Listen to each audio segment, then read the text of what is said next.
Senhoras e senhores, boa tarde. Solicitamos uma vez mais que todos ocupem os seus lugares e mantenham os celulares em modo silencioso para darmos continuidade ao curso de formação continuada, acesso à justiça e não discriminação. Reflexões a partir dos estándares interamericanos. Já compondo mesa, as palestrantes da manhã. Passo a palavra, então, à doutora Patrícia, na condição de condutora dos trabalhos. Com a palavra, Excelência. Obrigada, Moisés. Então, todo mundo alimentado, todo mundo pronto para continuar, né? Agora eu vou fazer as honras da casa, né? E vou apresentar formalmente a doutora Marina de Almeida Rosa. Ela é advogada e consultora da Secretaria Executiva Adjunta de Petições, Casos e Soluções Amistosas da Comissão Interamericana de Direitos Humanos, o que a gente conhece por CIDH. Ela é mestranda em Direito Internacional dos Humanos e Direito Internacional Humanitário da American University, Washington College of Law. Ela é mestre em Direito Público pela Universidade do Vale do Rio dos Sinos, com bolsa CAPES ProEx.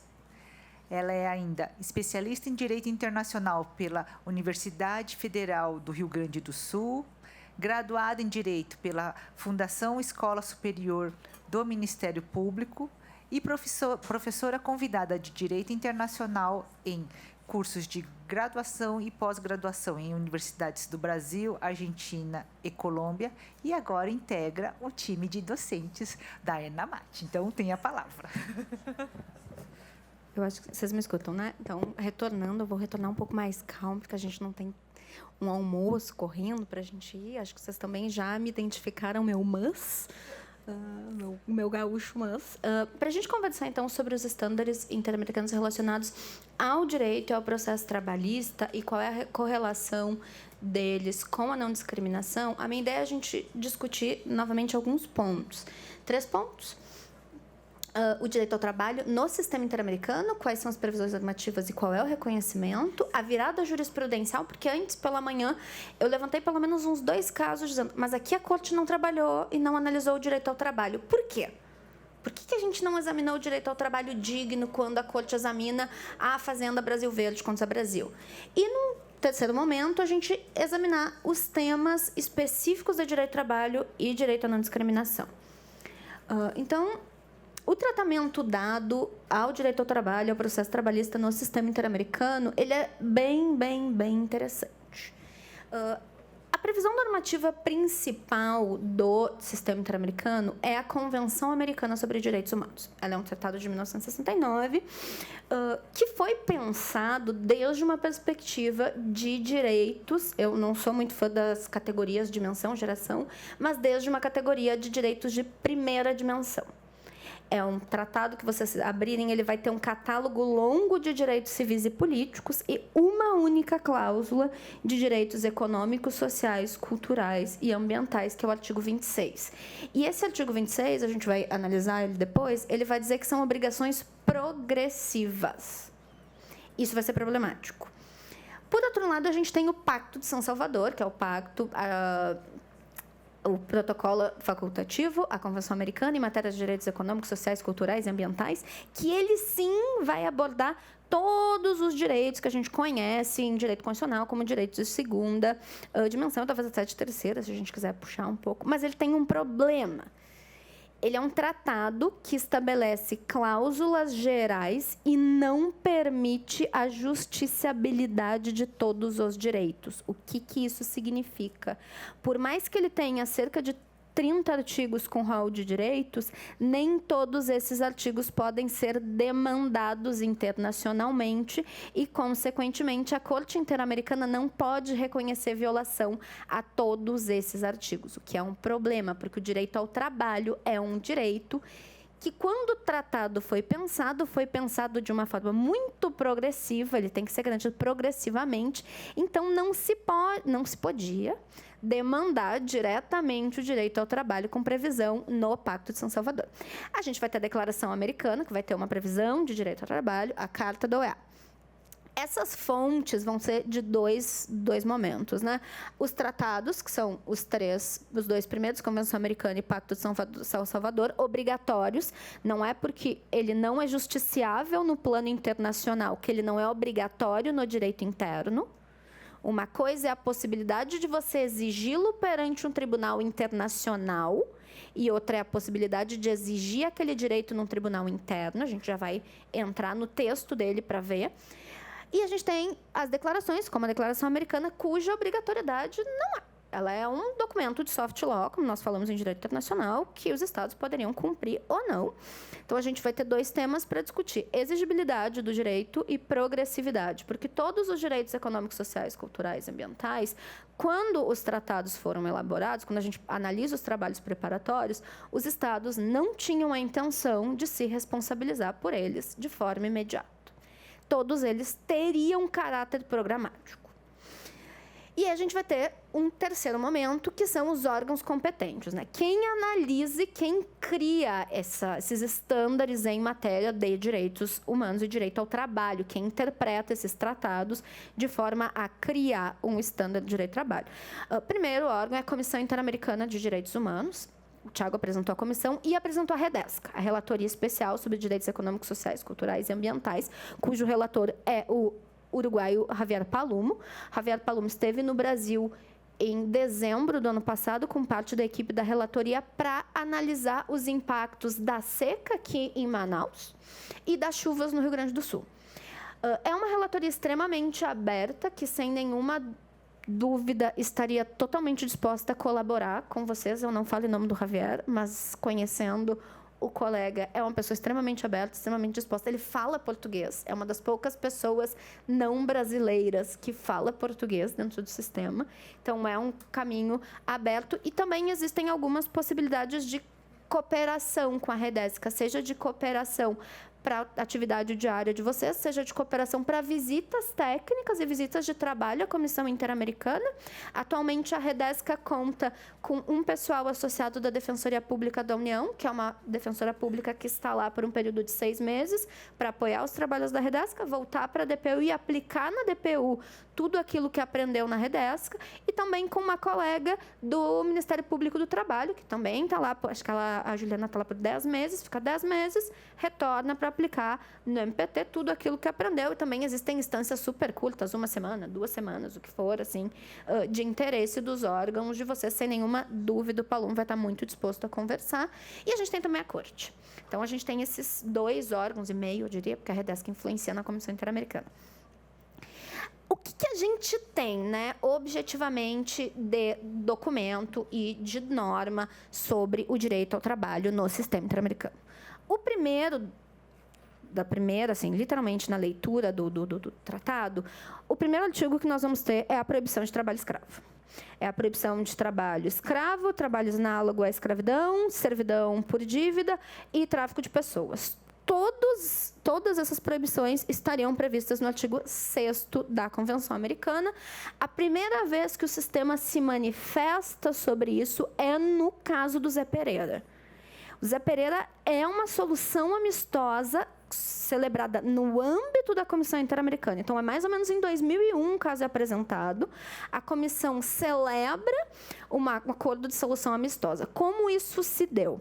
Naquele momento, os peticionários, o CEGIL, o Centro para a Justiça e Direito Internacional, que tem sede no Rio de Janeiro, representavam o Zé Pereira. O Zé Pereira, à época dos fatos, era um menino de 17 anos que foi vítima de trabalho escravo. Ele tentou fugir da fazenda. Ele foi vítima de agressão, ele conseguiu fugir. E ele tentou denunciar os fatos, e os fatos não foram recebidos, não teve investigação. O que acontece a partir disso? A gente denuncia o caso, a comissão recebe, a comissão faz um relatório de admissibilidade e as soluções amistosas da comissão se coloca numa posição um pouco diferente do que a gente tem no direito interno, que é mais o que a gente chamaria de direito internacional de bons ofícios. A comissão chama as partes e pergunta: vocês têm interesse em conciliar? E as partes, naquele caso, disseram sim. A comissão não determina indenização. A comissão supervisiona os termos do acordo para que os termos do acordo sejam justos. Se o acordo ele é encerrado de forma bonito e executado, e todas as partes terminam no acordo, o caso encerra e não há possibilidade de ir para a corte. Porém, se o acordo ele muda os termos, porque a gente está sempre falando, quando a gente fala em direitos humanos, direito internacional, no caso do Brasil, em políticas de governo e não em políticas de Estado. Não existe uma agência como órgão estatal único, independente, como existe na Argentina, no México, na Colômbia e no Peru, que trabalha só o sistema interamericano no Brasil. No Brasil, a gente tem diferentes órgãos atuando em relação ao sistema interamericano, e isso vai mudar conforme o governo muda. Nos casos, geralmente, o que a gente vai encontrar é que as soluções amistosas elas vão mudar de acordo com o governo de turno. Então, vinha um governo que vinha adotando medidas, o próximo governo não adota. No caso do Zé Pereira, isso foi em 2001, então vocês façam os cálculos seus próprios de quem era governo, quem não era governo, seguiu, foi feito. Essa solução amistosa ela é extremamente relevante, porque é a primeira vez que a Comissão Interamericana define o que vai ser trabalho escravo, ou trabalho análogo à escravidão, né? Porque a gente vai ter uma ideia de trabalho escravo vinculado à Convenção de 1928, que vai ser muito mais vinculado a uma questão de tráfico de navios negreiros e outra coisa. A gente vai ter o trabalho análogo à escravidão, aquele onde a pessoa ela perde a sua personalidade, ela é privada da sua personalidade, ela se torna uma coisa, alguém tem a propriedade sobre ela, ela naturalmente, nesse caso, vai ter não só o seu direito previsto no artigo 6 violado, mas ela também vai ter o seu direito à personalidade jurídica violado, porque ela deixa de ser uma pessoa com próprias vontades, ela passa a ser um objeto de interesses alheios, se a gente for seguir uma linha do Kant. Ela vai ter o seu direito à vida violado, mesmo que ela permaneça viva, porque ela vai ter o direito ao projeto de vida violado. Ela não consegue planejar o que ela quer fazer da vida, ela é obrigada a se submeter a um interesse de alguém. Ela vai ser a sua integridade violada, porque a gente entende a integridade não só como integridade física, mas como a integridade psíquica e moral. Ela vai ter o seu direito à liberdade violado e ela vai ter esse direito violado previsto no artigo 6º. Uma coisa que é muito interessante é que, nesse momento, a Comissão diz que o artigo 6º da Convenção também é uma norma de ius cogens, uma norma que está acima de todas as outras e que ela não pode ser violada em nenhuma hipótese. Nenhuma justificativa é suficiente para... Desculpa o perdão do pleonasmo, justificar trabalho escravo. Nenhuma razão justifica trabalho escravo. Nenhuma situação pode justificar trabalho escravo. A gente não vai sopesar princípios e situações. É uma situação de trabalho escravo, trabalho análogo à escravidão, ou servidão por dívida, ou tráfico de pessoas, ela se configura como tal e não é possível fazer uma baliza, uma balança de o que era correto, o que não era correto. Será que era mesmo? Não tem o suficiente prova, será que era? Não. Trabalho escravo é norma de ius cogens. Não pode acontecer em nenhuma hipótese. Essa é a primeira vez que a Comissão reconhece. Logo, na sequência, a Corte Interamericana vai reconhecer, no caso da Fazenda Brasil Verde. E não é acaso que os dois momentos sejam do Brasil. Não é acaso.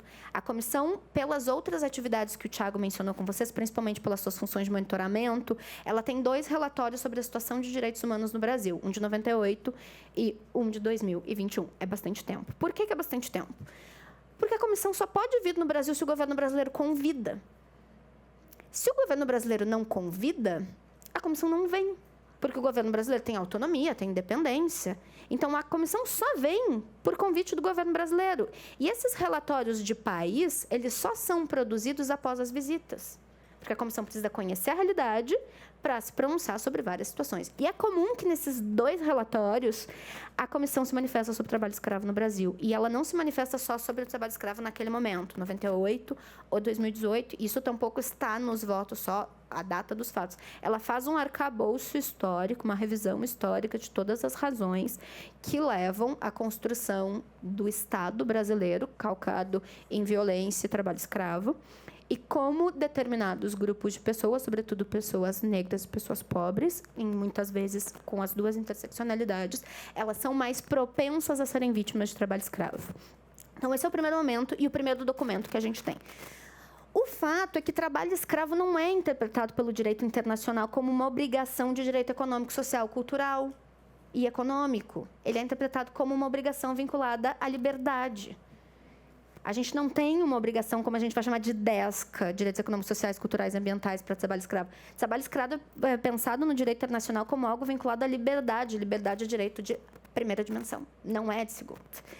O que a gente tem de segunda é esse artigo problemático, que é o desenvolvimento progressivo, que vai dizer que os Estados se comprometem a adotar providências em todos os âmbitos, progressivamente, de conseguir progressivamente, isso é bem importante, a plena efetividade de direitos que decorram de normas econômicas, sociais e sobre educação, ciência e cultura.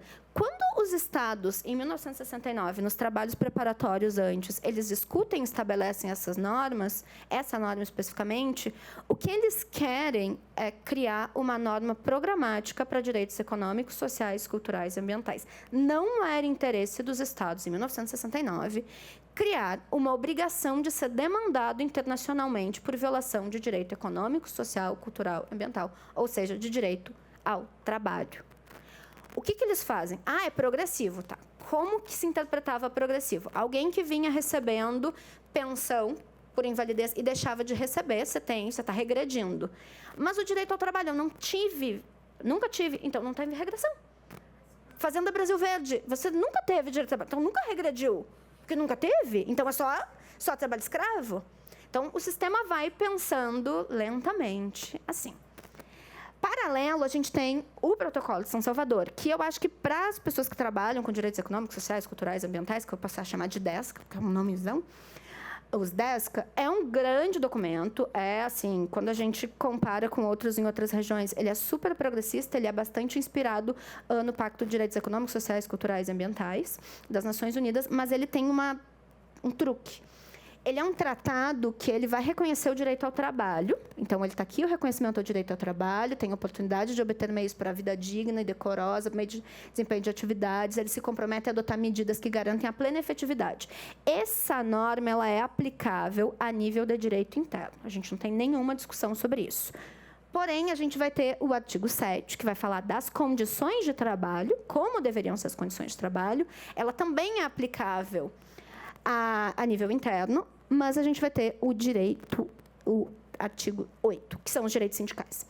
E aí ele vai falar no artigo 1b, que é o direito à greve e os direitos enunciados, eles só podem ser limitados a restrições previstas em lei.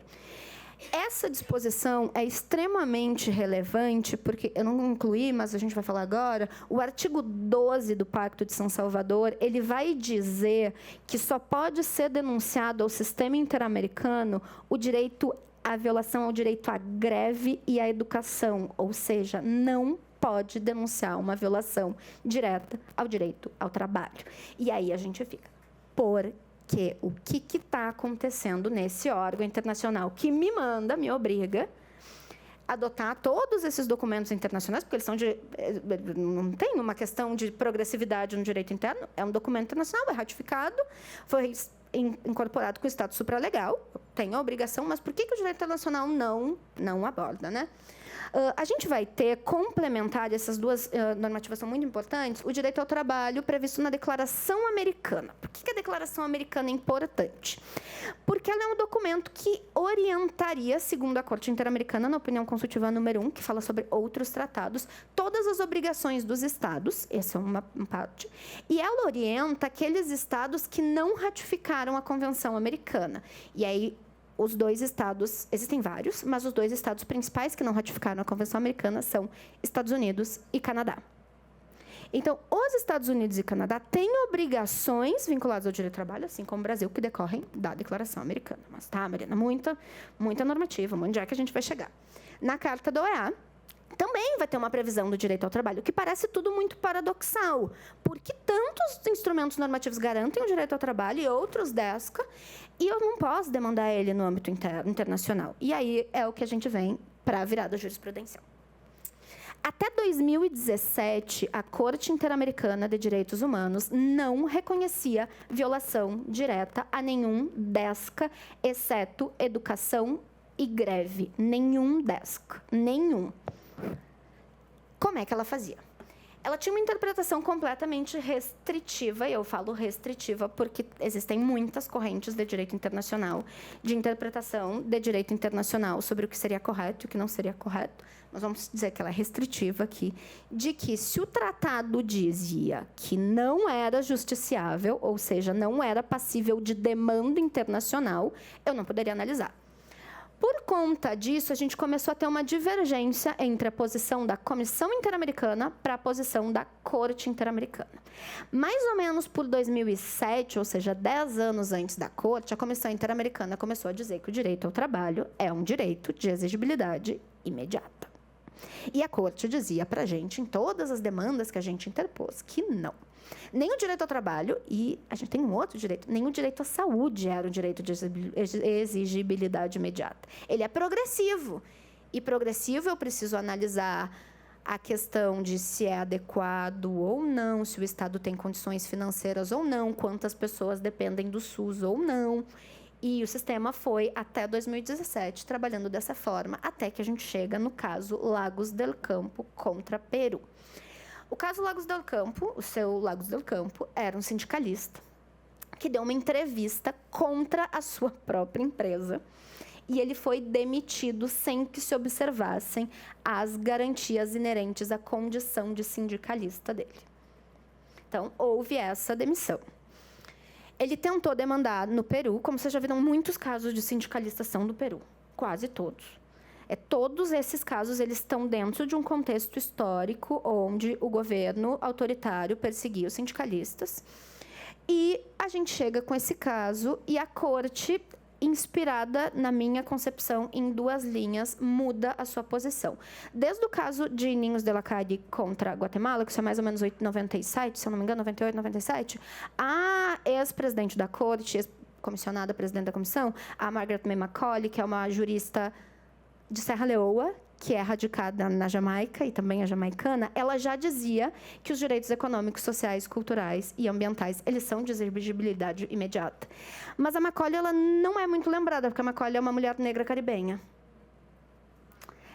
E aí, a Corte teve um juiz maravilhoso, assim, não tenho muito o que criticar do Ferreira, o pessoal faz corações para o Ferreira, a onda Ferreira, o Ferreira MacGregor, Eduardo Ferreira MacGregor, juiz mexicano. Durante a sua presidência, o foco do Ferreira era garantir a justiciabilidade dos DESCA. E eu gosto sempre de falar da Macaulay antes, porque eu acho que a origem da discussão é a Macaulay, não é o Ferreira, e a gente fala no Brasil como o Ferreira tivesse criado o mundo, assim, surgido com algo nunca dito. Quem criou foi a Macaulay.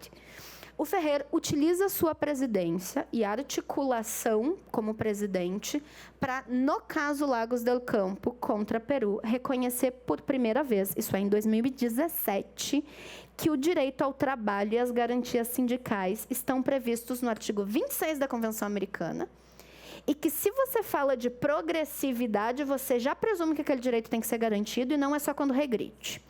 E aí, de onde o Ferreira tira esse argumento? Eu acho que ele cria um argumento super constitucionalista, porque ele era um mesmo Tribunal Constitucional mexicano. Ele vai usar os documentos que eu mencionei para vocês da Carta da OEA e ele vai dizer, não, quando os estados fundaram a Organização dos Estados Americanos, eles colocaram como compromisso da Organização dos Estados Americanos garantir o direito ao trabalho. Então, tipo, então a gente já está falando de outra coisa. A gente não está falando de regressividade. A gente está falando que desde 48, quando a Carta da OEA foi feita, havia um compromisso de garantir o direito ao trabalho, assim como todos os outros DESCA. E ele soma e diz, a declaração americana, que obriga, ainda que de soft law, todos os estados, também garante o direito ao trabalho, e os estados aderiram. Então, eles têm o interesse de garantir o direito ao trabalho. É uma interpretação super inovadora, mais constitucionalista que internacionalista, mas é a partir daqui que a Corte começa a analisar o direito ao trabalho como um direito autônomo. E aí, quando a gente olha para atrás, principalmente quando a gente olha Fazenda Brasil Verde contra Brasil e se pergunta por que eles não analisaram a questão do trabalho digno, é porque a jurisprudência ainda não tinha sido consolidada de que existia o direito imediato e exigível de trabalho digno. A gente pensava trabalho exclusivamente como uma questão de proibição de trabalho escravo, como uma vinculação à liberdade. A gente não pensava o trabalho como condição de vida digna, como condição de subsistência, como direito econômico, social, cultural e ambiental. A gente pensava o trabalho como algo indissociável da liberdade. O pós-Lagos del Campo é muito interessante, porque ele não abre só margem para reconhecer a violação ao direito ao trabalho, mas todos os DESCA que vocês possam imaginar, a ponto de, no caso Laca Honrad contra a Argentina de 2020, a Corte Interamericana dizer que dentro do sistema interamericano está previsto o direito humano à água. E se vocês fizeram Ctrl+F, em todos os documentos internacionais do sistema interamericano, os tratados, as declarações, não existe menção à água. Existe menção a saneamento, a meio ambiente sadio. Então, a gente vai ampliando esse rol para saber o que são os DESCA, e hoje eles são fruto da interpretação da Corte Interamericana. Isso é muito bom, por um lado, muito perigoso, por outro. Porque, como é construção jurisprudencial, não está previsto no tratado, nada garante a mim e a vocês, essa composição de agora não, porque a gente já contou os votos, mas que a próxima composição da Corte Interamericana não olhe e não diga, não, o artigo 26 da Convenção Americana fala em progressividade, dever de não regredir, só tem violação ao direito ao trabalho quando eu regredo, então pode haver um retrocesso jurisprudencial. Então, esse eu acho que hoje é o principal desafio. O segundo desafio, quando a gente vai falar de direito ao trabalho no sistema interamericano, é o que a gente vai falar mais amanhã, que é como reparar uma violação do direito ao trabalho. Porque, ok, a decisão do Ferrer e da maioria da Corte, porque não foi decisão unânime, é uma decisão de 4-3. E toda vez que sai um caso de DESCA, ou é 4-3, ou é 5-2, nunca foi unânime, não vai ser unânime com essa composição. A gente conta pelo menos 2 votos já contra. Um do magistrado, um magistrado reeleito e um magistrado que entrou, que é o magistrado uruguaio e o magistrado peruano. Como é que a gente repara a DESCA? O Lagos del Campo é fenomenal em dizer que os direitos econômicos, sociais, culturais e ambientais, como o direito ao trabalho, são de exigibilidade imediata. Mas ele não explica como repara uma violação ao direito ao trabalho. Ele equipara a reparação de violação do direito ao trabalho com uma equiparação de violação do direito à vida. Ele manda indenizar, ele manda construir um monumento para o Lagos del Campo, ele manda capacitar os agentes. E aí é o momento de pensar, e eu particularmente gosto de pensar isso com vocês, que executam o direito ao trabalho todo dia, como reparar uma violação ao direito ao trabalho, que reparação essa pessoa tem que receber. Porque impacta o projeto de vida, impacta o projeto de vida familiar, impacta a subsistência, outro tipo de violação. Não é uma violação igual ao direito à vida. Quando a gente fala de DESCA, a gente está falando de outros tipos de violação. E o que a gente tem notado de parte da Corte, e um pouco de parte da comissão, acho que a gente, desde a comissão, está conseguindo mudar um pouco a perspectiva, é que não tem uma diferenciação de reparação. Eu reparo um desaparecimento forçado da mesma forma como reparo a falta d'água. São situações tão ruins e tão violentas e violatórias quanto, mas devem ser reparadas de forma distinta pela natureza do direito. E aí, o que o sistema fazia, né, para a gente conversar, não ser só, meu Deus, só pessimismo dos DESCA. O que o sistema fazia e o que ainda pode ser feito? A primeira coisa que ele fazia era relacionar qualquer tema de direito ao trabalho com 1.1, porque você violou a sua obrigação de respeitar e proteger. Automaticamente, na prática, qualquer violação de direitos previsto na Convenção acarreta a violação do 1.1, porque vai violar a obrigação geral de garantir ou de proteger. A gente vai ter, às vezes, relações com o artigo 2 da Convenção Americana, que é a obrigação de adotar disposições de direito interno, quando o direito interno é contrário àquilo que a gente entende de estándar internacional. Mas quando a gente se encontra numa situação que o direito ao trabalho é uma construção jurisprudencial, também vai ser construção jurisprudencial quando uma norma viola ou não as garantias previstas no artigo 26. A gente vai poder ter, em alguns casos, principalmente no Iucatex, que a gente vai conversar mais amanhã, a relação com o artigo 4, que é o direito à vida. Principalmente isso acontecia em casos de sindicalistas que eram assassinados pelas atividades sindicais. A Corte não reconhecia até 2017 a violação ao artigo 26, que poderia incluir DESCA, vinculado a atividades sindicais, sindicalismo. Ela reconhecia o direito à vida exclusivamente. Não poderia manter a vida, mas acrescentar o 26, então ela mantinha só o 4. O 5 é a integridade. Então, ela reconhecia, e ela ainda reconhece, o impacto da violação ao processo de trabalho e ao direito do trabalho no direito à integridade. Eu acho que hoje é o que a gente tem de mais claro e talvez uma possível luz de como reparar, que é a ideia de que, em alguns casos, impacta a integridade física, porque as pessoas vão perder plano de saúde, elas vão desenvolver doenças. Vão desenvolver assim, só numa demissão normal, mas em outras atividades, como abusos mosquitos, as pessoas vão ficar impactadas fisicamente. Então, a gente tem a violação à integridade e a gente tem a integridade expulsória também, que a gente vai conversar depois, que é o grande caso do processo de trabalho. E a gente vai ter também uma discussão do impacto na vida e na integridade física, na integridade psíquica dessas pessoas que são desempregados em massa, que são demitidas em massa, que não conseguem se reinserir no mercado de trabalho, que vão ser discriminadas, como foram a Neuza e a Gisele, que elas sequer conseguem aplicar para uma vaga. Se vocês quiserem assistir a audiência da Neuza e da Gisele, é extremamente interessante a declaração da Neuza, dizendo que, a partir daquele momento, ela nunca mais aplicou para nenhuma vaga onde ela sabia que iam precisar ver o rosto dela. Então, qual o impacto psíquico e moral numa pessoa de uma discriminação trabalhista? É um caso que a gente espera que saia mês que vem. Assim que sair, eu vou mandar para a Patrícia, se ela puder compartilhar com vocês. A gente vai ter também, como eu mencionei, a violação ao artigo 6, porque o trabalho era concebido até Lagos del Campo como um tema de direito à proibição do trabalho escravo. Não havia uma perspectiva de DESCA. E a gente vai ter o 8 e 25, que são as garantias judiciais e a proteção judicial, e é onde a gente começa a entrar com o trabalho, como processo trabalhista.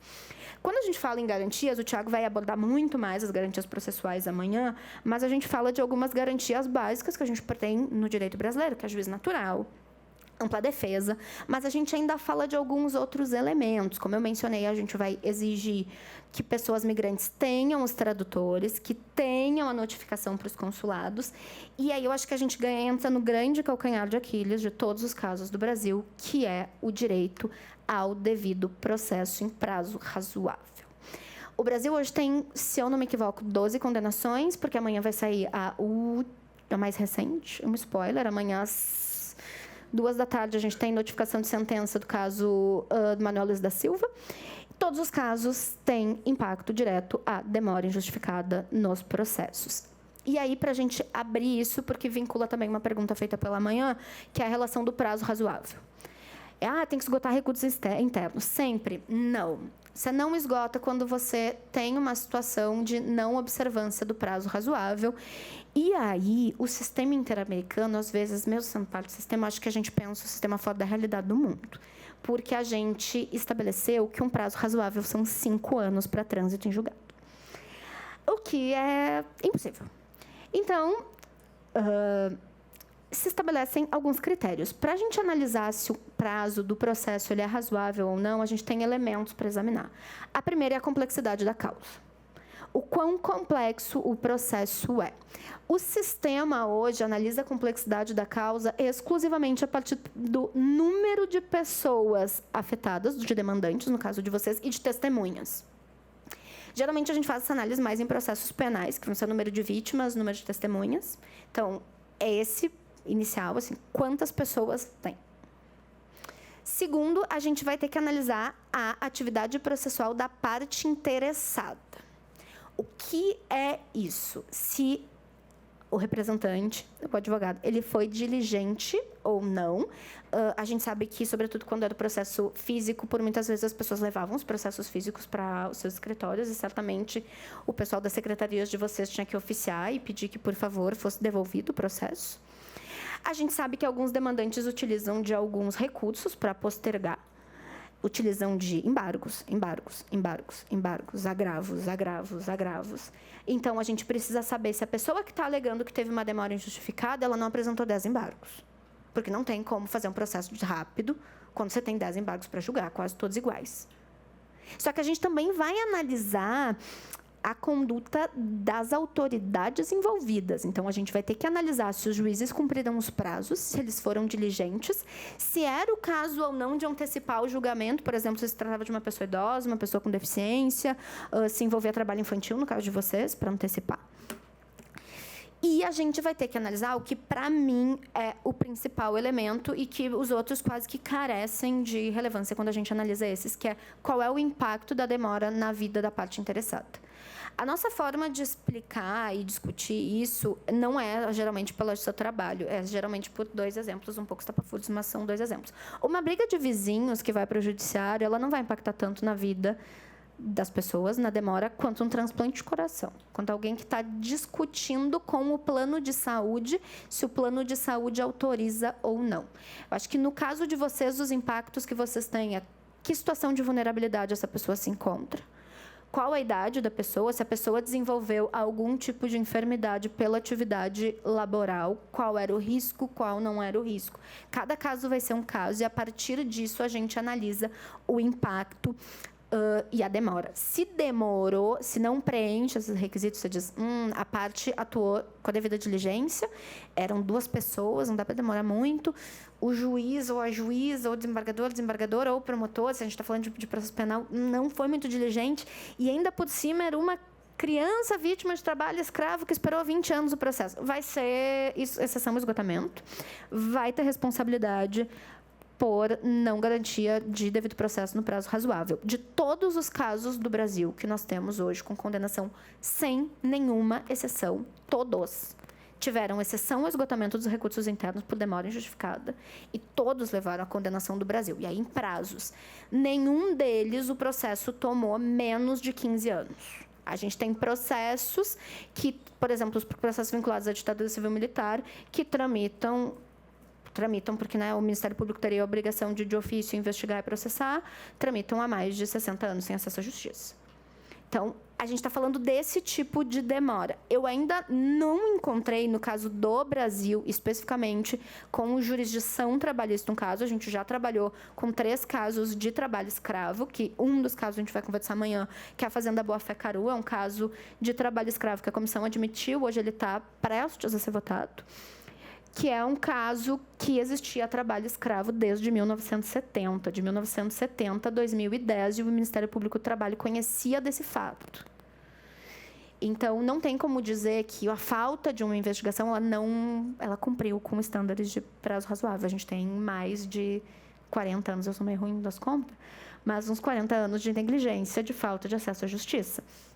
E aí, a gente vai ter também a relação com o artigo 26 e com o artigo o Pacto de São Salvador, como eu comentava com vocês. E aí, quais são os temas? Falou. Finalmente entendemos que o sistema hoje reconhece o direito ao trabalho, ele pode retroceder, mas hoje, sim, hoje temos direito ao trabalho. A gente primeiro vai ter um dever de proteção em relação a privados. O Tiago vai abordar muito mais isso do que eu amanhã, porque vai ter uma parte específica sobre direitos humanos em empresas.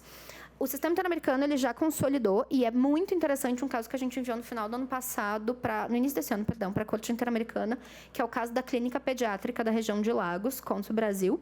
É um caso de morte de bebês na neonatal, 96 bebês faleceram na neonatal do Rio de Janeiro, por falta de fiscalização do Estado de uma empresa privada. Então, quando a gente fala de direitos humanos em empresas ou privados, no caso de vocês quase sempre vai ter privado, a gente vai ter que analisar algumas medidas. Primeira, a regulação. A atividade tem que ser regulada. Se a atividade é perigosa, é isso que vai ser dito no Búzios dos Mesquitos e na Fábrica de Fogos, essa atividade tem que ser regulada como atividade perigosa. Segundo, eu tenho que supervisionar, e a supervisão tem que ser regulada também. Não é o Ministério Público do Trabalho visitando a Fazenda Boa Fé Caru uma vez a cada 5 anos. No momento que você conhece do fato de trabalho escravo, você tem que ir constantemente, você tem que adotar todas as medidas para erradicar aquela atividade. A gente vai ter também uma obrigação de proteção às relações laborais. Os estados vão ter que adotar medidas para proteger aqueles indivíduos, porque se você se encontra numa situação de violação de direitos trabalhistas, onde nunca pagaram seu FGTS, o Estado vai ter que regular alguma forma de você ter proteção. E aí, quando a gente... E falando justamente do caso que eu tinha falado da Boa-Fé Caru, a gente tem um contexto onde a legislação brasileira também permite que pessoas morem no local de trabalho e que vai exigir uma regulação e uma supervisão extra se você permite que a pessoa more no local de trabalho. Porque as pessoas que vão morar no local de trabalho geralmente vão ser pessoas mais vulneráveis e mais vulnerabilizadas. Então, a gente vai ter que ver medidas de regular também essas relações. Então, é necessário adotar medidas para evitar sempre a negligência, que eu vou colocando os casinhos no canto. É necessário criar alternativas, diretrizes e políticas públicas para erradicar a discriminação. Então, isso vai estar na fábrica de fogos. E aí, a gente vai ter algumas definições de trabalho digno, né? Uma definição do que é o trabalho digno. O trabalho digno é aquele trabalho que respeita os direitos fundamentais, os direitos trabalhistas e confere uma remuneração digna e garante a previdência. Então, isso é básico, isso é digno. E aí, a gente conversava no início, mas as regulações do OIT, elas indicam isso. Ok, elas indicam, mas a gente vai ter que ler conjunto. Se o trabalho não garante direitos fundamentais, direitos trabalhistas relativos à remuneração e previdência, ele não vai estar de acordo com os estándares internacionais. A gente vai ter garantias, então, o direito do trabalho ele tem que ser capaz de prover a família, respeitar a dignidade do trabalhador ou da trabalhadora no exercício da profissão. E a gente vai ter a proibição, né, de trabalho escravo e servidão, a proibição absoluta. Não, como eu disse, não tem nenhuma hipótese de autorização, nenhuma. A gente pode criar 500 argumentos, 500 questões de concurso, 500 questões para os alunos de vocês. A resposta é sempre absoluto, proibido, não pode. E a gente vai ter uma evolução de conceitos. Aqui a gente tem um conceito bem básico de proibição de escravidão, que é geralmente a ideia da pessoa se tornar um objeto, dela não ter acesso à sua liberdade de direito de ir e vir. Então, acho que com a gente é que não precisa entrar tanto no conceito. E aí a gente vai ter o impacto a outros direitos, como eu mencionei, o direito à proibição à escravidão. Quando ele é violado, ele não viola só o direito ao trabalho, ele viola a personalidade jurídica, a vida, a integridade, a liberdade. Em algumas perspectivas, a gente já está ampliando, já está dizendo que viola também o direito à água, porque as pessoas não têm acesso à água, nos casos que a gente tem analisado. O direito ao domicílio, à residência, porque as pessoas também não têm. O direito à família, porque as pessoas têm as suas relações familiares expostas ou manipuladas ou rompidas, porque elas são obrigadas a dividir espaços, elas não têm intimidade familiar. Então, é um direito que vai ampliando e vai tomando um contorno cada vez mais amplo em prol da proteção dos grupos mais vulneráveis. E, consequentemente, também vai ter um tema vinculado ao direito à igualdade e não discriminação. Por quem são as pessoas escravizadas? Por que são? Porque o Estado é negligente em relação a esse grupo. Porque, para eles, demora mais o acesso à justiça. E, via de regra, todas essas questões são respondidas a partir da interseccionalidade de raça, classe, em alguns temas de gênero e idade. Porque os levantamentos feitos pela comissão demonstram que as vítimas de trabalho escravo no Brasil são homens, jovens, negros do norte do país, na sua grande maioria, e pobres. Então, existe um grupo. A gente tem aqui, como eu disse, o impacto interseccional. E a gente tem as condições de trabalho. A gente vai ter as questões da saúde do trabalhador. Então, o direito ao trabalho e a não discriminação está vinculado à saúde do trabalhador. A gente tem o caso do Spoltori contra a Argentina, que a gente vai conversar mais amanhã, que é um caso de um trabalhador que teve alguns ataques cardíacos em razão das atividades laborais. A jurisdição argentina não reconheceu isso como acidente de trabalho ou enfermidade decorrente do trabalho, não foi, se eu não me equivoco, ele não foi indenizado. Esse caso é super interessante, porque é a primeira e única vez que a Corte diz que o processo trabalhista é um direito econômico, social, cultural e ambiental, e não só um direito individual. Não é só uma garantia de 8,25, é uma garantia de 26 também, o que fortalece a justiça do trabalho. Vocês não são só uma consecução de garantias de acesso à justiça, vocês também são um meio de garantias de direito econômico, social, cultural e ambiental. Então, a gente tem a saúde do trabalhador, a proteção à saúde e as condições de trabalho, elas têm que ser direcionadas à proteção máxima. A gente vai ter também uma ideia de segurança. Os estados têm que adotar a obrigação de segurança para proteger as pessoas trabalhadoras. Como eu mencionei no Búzios dos Mesquitos, eles não tinham EPI, eles realizavam atividades perigosas sem EPI. Então, o estado tem que adotar, e era uma empresa privada, você vai ter que supervisar, você vai ter que criar medidas para verificar o que está acontecendo ou não. E aí a gente vai ter a igualdade e discriminação, né? E não discriminação, no caso, a gente já sabe que está previsto no artigo 1.1 e 2, são análises integrais. A gente tem sugerido da Secretaria Executiva de Petições e Casos que a análise da discriminação ela não seja feita só no âmbito do artigo 1.1 e 24, mas que ela permeie todo o caso. Porque quando uma pessoa é vítima de discriminação, ela não vai ter só a discriminação impactada pelos fatores de interseccionalidade, ela vai ter tudo. Ela vai ter o processo, a falta de acesso à justiça impactada, porque ela é uma pessoa em situação de vulnerabilidade, ela vai ter um impacto desproporcional à sua vida e à sua integridade, ela vai ter um impacto desproporcional à sua residência, possivelmente ela vai ter um impacto desproporcional aos seus direitos previdenciários. E a gente vai ter, primeiro, as pessoas em situação de pobreza, não só, então, os estados devem se abster de violar os direitos humanos, mas eles têm que adotar medidas positivas para alterar o cenário de pobreza, a condição de pobreza onde as pessoas se encontram. Esse caso ele não é tão interessante na reparação, mas o Márcia Barbosa, sim, que o Thiago comentou com vocês que foi um caso de feminicídio. Essa audiência foi bastante pesada, porque a mãe da Márcia foi, e a corte sempre pergunta para as vítimas sobreviventes ou para os familiares o que eles esperam da corte. E a mãe da Márcia disse que o que ela esperava é que as mulheres da Paraíba, como a filha dela, tivessem oportunidades de trabalho no interior da Paraíba, de trabalho digno no interior da Paraíba. Porque se elas tivessem oportunidades de trabalho digno no interior da Paraíba, elas iam ficar seguras e elas não iam precisar sair e desbravar certas regiões, correndo muito mais risco de ser vítima de violência. Então, uma das medidas de reparação é criar postos de trabalho seguros e capacitar as mulheres do interior da Paraíba, no Márcia Barbosa, o que vincula com a questão da pobreza. A gente vai ter o racismo e a discriminação racial. Os estados são obrigados a adotar medidas afirmativas para evitar e para não compensar, mas para reparar o dano histórico a esses grupos. E os estados têm que envolver uma política que reconheça que pode se distinguir essas pessoas, você não pode excluir.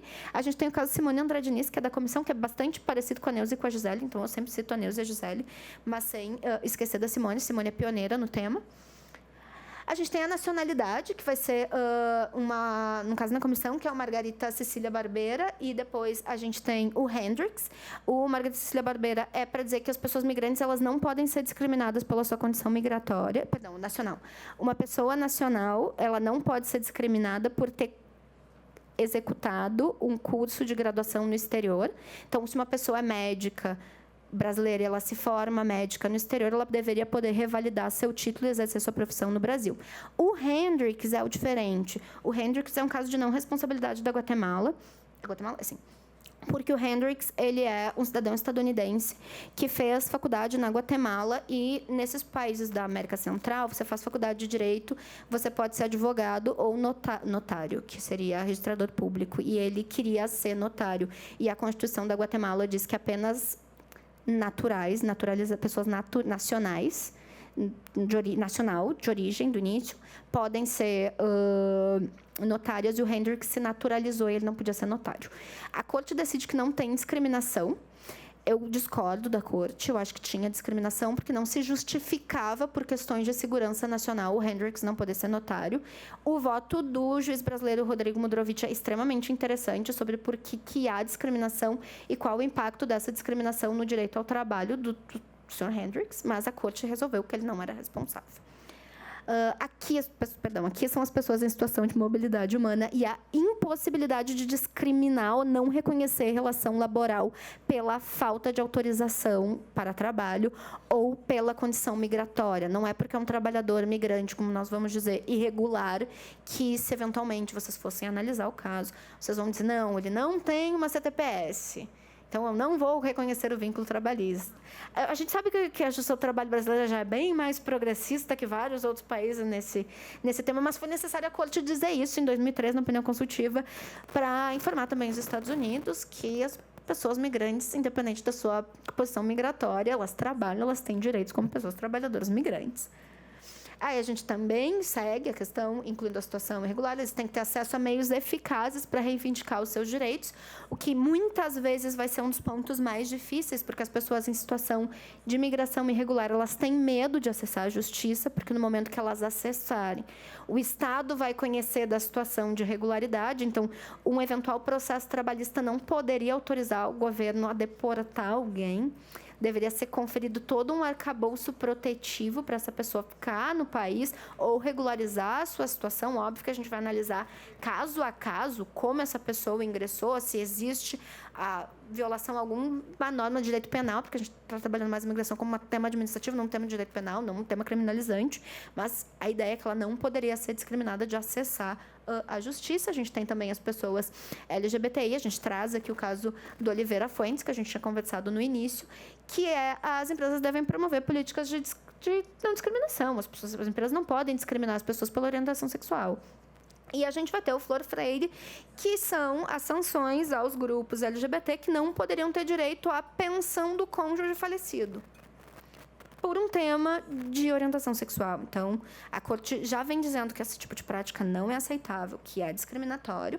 A gente vai ter no tema dos indígenas, que algum dos grupos vai trabalhar agora à tarde, que são os búzios mesquitos. Esse caso é extremamente interessante. A gente conversava no almoço, que é um pouco horrível dizer que a gente gosta do caso, mas o caso é muito bom, muito interessante. Tem toda uma criação e uma discussão sobre obrigações de empresas e direitos humanos. Na minha opinião, o melhor caso do sistema interamericano sobre empresas e direitos humanos é o mais recente. E vai discutir as obrigações dos Estados, as obrigações dos Estados em relação às empresas, diretamente às relações trabalhistas, o impacto de atividades perigosas a grupos extremamente vulnerabilizados, como são os mesquitos. E esse caso já fica sempre, não só para esse, mas para todos os casos, convite. Todos os casos estão disponíveis no YouTube da Corte, vocês podem assisti-los, vocês podem assistir as vítimas declarando nas audiências. Então, a gente vai ter crianças e adolescentes, né? Fazenda Brasil Verde. Criança não poderia trabalhar, não pode ser vítima de trabalho escravo. Para o sistema interamericano, a criança menor de 18 anos, a gente vai permitir algumas práticas trabalhistas a partir de 14 anos, desde que elas não sejam de tempo integral, desde que elas sejam condizentes com a maturidade da pessoa, que elas sejam condizentes com as outras atividades que a criança desenvolve, como estudo. Não posso suplantar uma pela outra. Então, a gente tem... Aqui não me parece que haja um tema muito de novidade para todos e todos. É um tema bem sedimentado no Brasil. Assim, entre nós, eu diria entre nós. Entre quem executa, a gente já é outra coisa. E a gente vai ter uma obrigação também de proteger essas crianças contra assédio e acoso laboral. Eles são mais vulneráveis. Eles são muito mais vulneráveis, então os estados devem ter um tratamento prioritário para prevenir as piores formas de trabalho infantil. E, da minha parte, por enquanto é isso. A gente continua conversando hoje nos grupos. Amanhã, muito obrigada pela disposição de vocês, pela paciência com a minha fala rápida. E qualquer dúvida, eu estou à disposição aqui, no corredor, onde vocês quiserem. Obrigada. Perguntas? Olha lá, gente. Microfone, por favor.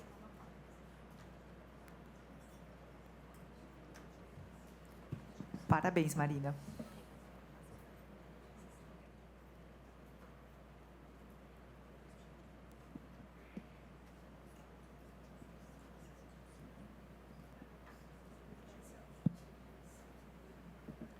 Boa tarde a todos e todas. Bárbara Ferrito, do Tribunal da Primeira Região. Eu tenho, na verdade, uma curiosidade, que é o seguinte. A gente tem 2 casos de insulto racial cometidos na relação pré-contratual de trabalho. Simone Diniz e o Neuza. E, no entanto, nos 2 casos, as vítimas procuraram a esfera penal e a esfera civil, não procuraram a esfera trabalhista. Eu queria saber se a Corte tem alguma leitura sobre esse dado e pensa como não acesso de seu trabalho, falta de conscientização sobre os direitos, essas coisas. Obrigada. Eu acho que a gente pode responder essa, porque essa talvez não vincule com outras, mas se a gente puder fazer baterias de 2, 3, mais fácil. Esse tema foi extremamente discutido no nosso litígio estratégico. O caso da Neuza, eu atuei como advogado da comissão no caso da Neuza da Gisele. A gente recebeu o caso e ele foi apresentado pelo GLE10, que era o primeiro caso do GLE10 no sistema, então tinha uma dificuldade de apresentar informações. A gente não abrangeu o tema da justiça laboral durante a audiência, mas a gente abrangeu durante as observações finais escritas das obrigações do Ministério Público do Trabalho de ter supervisionado o fato, porque já se sabia que aquilo não tinha acontecido pela primeira vez, que era um contexto em empresas daquela índole e principalmente daquela empresa. Então, essa foi a estratégia da comissão naquele caso. Por que a gente não levantou durante a audiência? Porque, como não foi esgotado pelas vítimas, o Estado brasileiro poderia alegar que não houve esgotamento dos recursos internos. A gente não queria perder tempo na audiência com um argumento formalista para a gente tinha coisa mais interessante para discutir. Essa foi a nossa posição nas observações finais escritas. Após as audiências, a comissão tem cerca de 30 dias para apresentar um memorial final, onde a gente faz uma síntese do que foi apresentado na audiência, amplia os argumentos e também responde alguns questionamentos dos juízes. Durante a perícia da Tula, a Tula fala sobre esse ponto e tem 2 amicus curiae que abordaram o ponto que você levanta. O primeiro é o amicus curiae da PUC-Rio com a Crioula.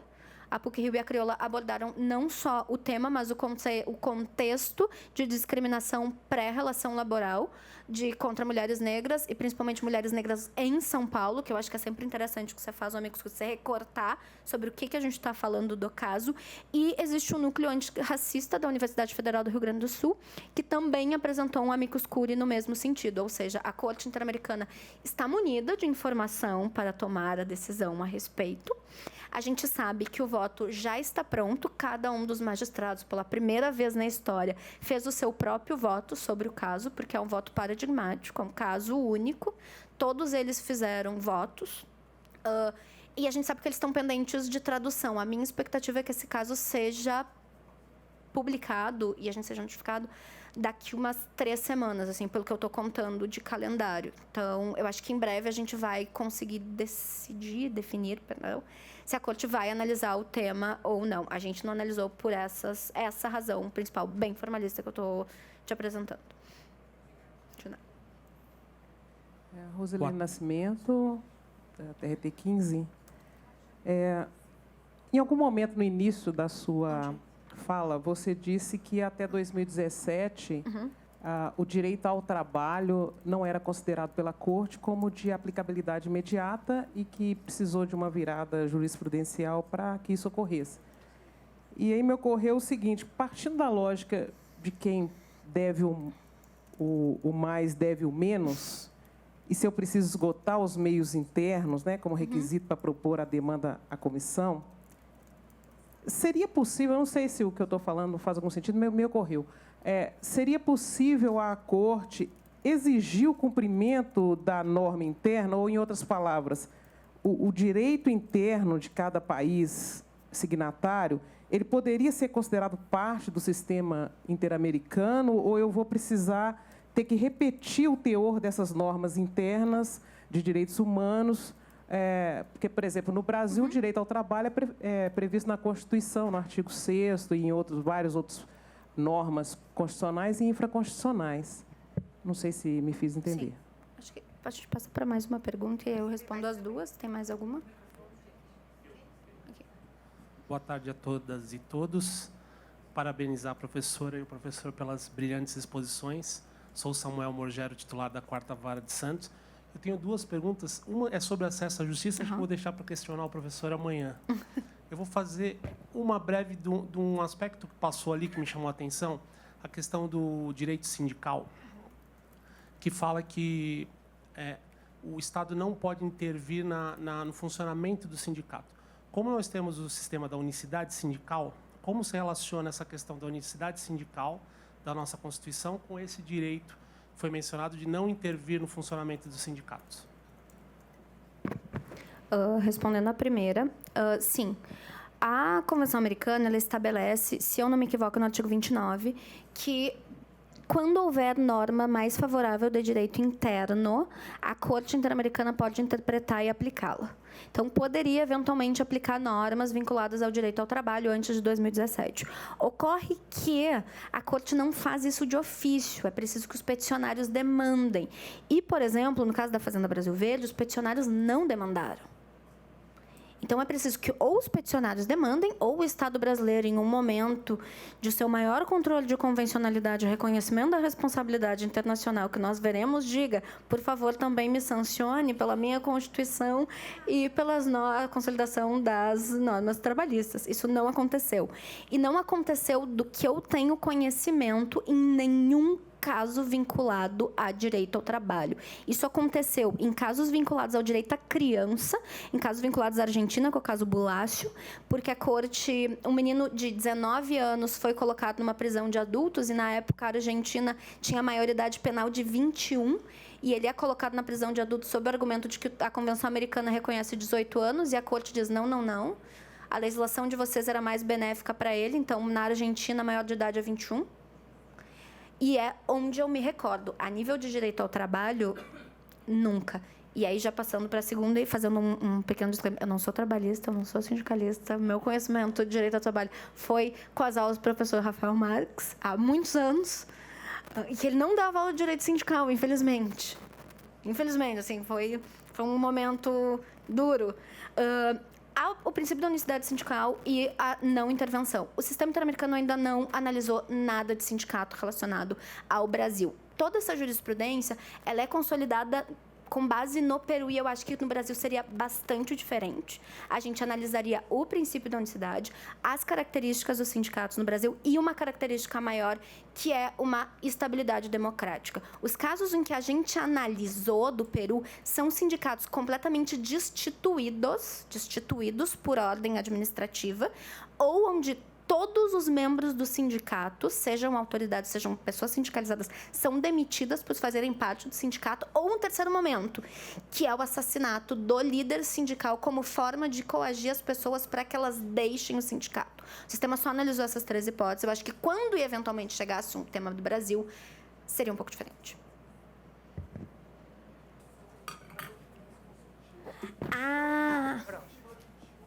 Tá. Assim, isso é ótimo. Tá. Ela não reconhece, ela vai falar em vários casos de imigração sobre a opinião consultiva 21. Você pode olhar o da família Pacheco Tinel. Ela não vai dizer é obrigatório, ela nunca disse isso. Ela vai dizer, eu responsabilizo você, Bolívia, por não ter seguido a opinião consultiva. Há um movimento bastante conservador, de alas conservadoras do direito constitucional, direito internacional, para não aplicar opiniões consultivas em razão da opinião consultiva 24, que é o grande ápice do direito das pessoas LGBTI no sistema interamericano. Então, hoje há uma briga entre doutrinadores sobre aplicabilidade. A Comissão Interamericana aplica as opiniões consultivas como decisões idênticas a casos porque foram determinadas pelo colegiado, e a Corte reconhece a responsabilidade dos estados que não cumprem. Nos casos do Brasil também, se você procurar no Gomes Lund, no Herzog, e futuramente vai sair na Denise, vai ter algumas menções de opinião consultiva, eu acho que há 8, de acesso a recurso durante contexto ditatorial. A Corte já condenou o Brasil, eu acho que vai ter também... Deixa eu parar e pensar. No caso, eu espero, que a gente teve a audiência semana passada, que é o Hernandes Norambuena, sobre o regime disciplinar diferenciado, que a Corte aplique a opinião consultiva sobre direitos das pessoas privar de liberdade. Mas eu posso te passar a listinha dos casos depois. Família Pacheco Tinel versus Bolívia.